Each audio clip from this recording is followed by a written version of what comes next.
French voters are choosing lawmakers in the National Assembly, with all three main oppositions hoping for a stronghold in the parliament.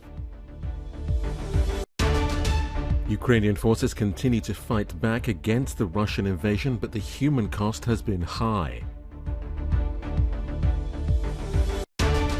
Reports suggest the leaders of Germany, France and Italy all plan to visit Ukraine before the G7 meets later in June. Former McDonald's restaurants in Moscow are given a Russian rebrand after the parent company shut them down over the war in Ukraine. French voters are choosing lawmakers in the first round of the parliamentary election, with 577 seats up for grabs in the National Assembly. French President Emmanuel Macron is looking for an absolute majority so that he can implement his campaign promises, including tax cuts and raising the retirement age from 62 to 65. Marine Le Pen's National Rally Party hopes to do better than 5 years ago, when it won 8 seats. If the far right gains 15 seats, they'll be allowed to form a parliamentary group and gain greater power. Meanwhile, Jean-Luc Mélenchon is hoping the newly created coalition of leftists, Greens and Communists will make good gains and make him Prime Minister. However, the general view on the street is mixed. Everything is more expensive. They talk to us about the war, this and that, but prices have increased a lot. Even yesterday I went to buy petrol. It was €2.17. We say that the legislative elections have no importance, which is wrong. They're the most important elections because if the president doesn't have a majority, then he can't do anything. It's thought turnout will be at a record low, as pollsters say less than half of France's 48.7 million electorate are expected to cast ballots. Out of 6,000 candidates, those who receive the most votes will go forward to the decisive second round of voting next Sunday. Barely re-elected President of the Republic, will Emmanuel Macron have a majority in the National Assembly to govern? This is the crucial point of the legislative elections this Sunday in France. And the first round will be not only decisive today for the candidates and allies of Emmanuel Macron. Given the risks of a very high abstention rate and faced with a very selective electoral system, strategic voting will be required in the 577 constituencies. Whilst these elections should be in the bag for Emmanuel Macron, all eyes are on Jean-Luc Mélenchon, the leader of the radical left.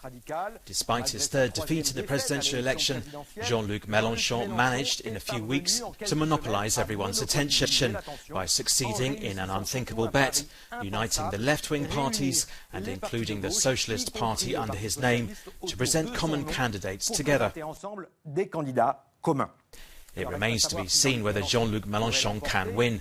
Nothing is certain at this stage, even if the new Popular Ecological and Social Union should considerably increase the number of its deputies. But on the right also, Emmanuel Macron is on his guard. If he doesn't have much to fear from the government right, wrung out after the presidential election, the French head of state will also have to monitor the far right. Marine Le Pen's party is expected to make a very noticeable entry into the National Assembly. At the end of the week, the latest polling trends put Emmanuel Macron and his allies in a good position. The question now is whether Jean-Luc Mélenchon will prove the polls wrong.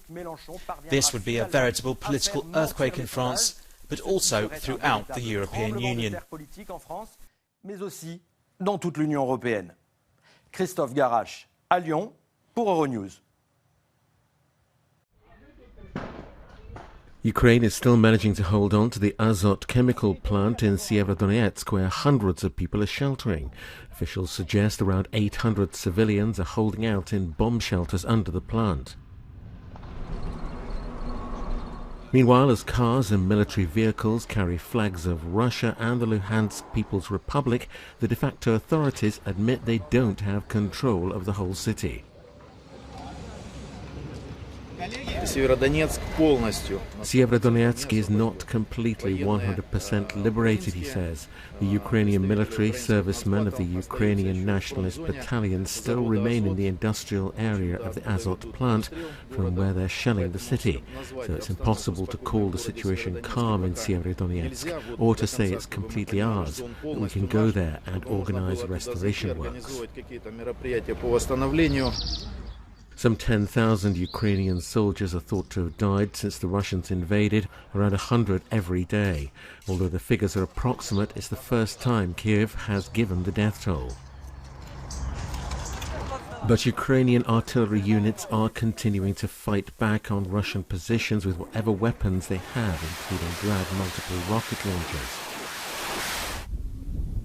But the cost has been high. Hundreds of recent graves can be seen outside Mariupol. Some are empty. The Ukrainian authorities have been digging them since the Russian military operation started in February.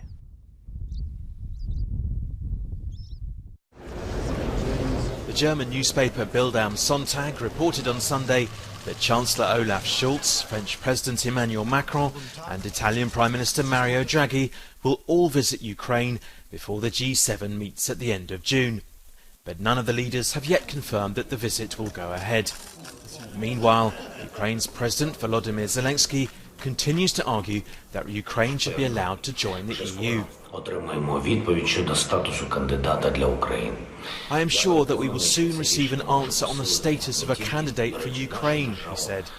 I'm convinced that this decision can strengthen not only our state, but the entire European Union. And just what else needs to happen in Europe to make it clear to sceptics that the very fact of keeping Ukraine outside the European Union works against Europe. European Commission President Ursula von der Leyen was in Kiev on Saturday, where she met President Zelensky and discussed Ukraine's desire to join. She said that the EU's executive arm was working hard on an assessment of Ukraine's eligibility. 5 countries are currently official candidates: Northern Macedonia, Montenegro, Serbia, Albania and Turkey.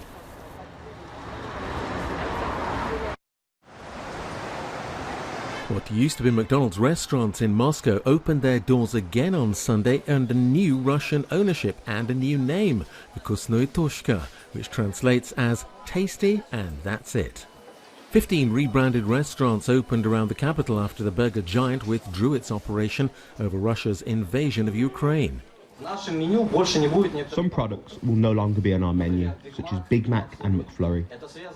This is due to the fact that these brands, their appearance and production have a very direct association with the McDonald's brand.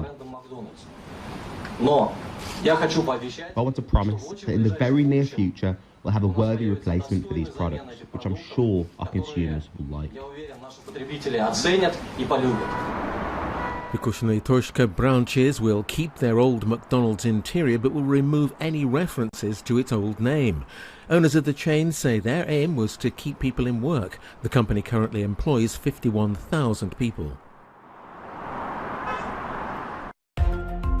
Around 500 people marched in Geneva on Saturday in protest at the impact of free trade agreements on small farmers.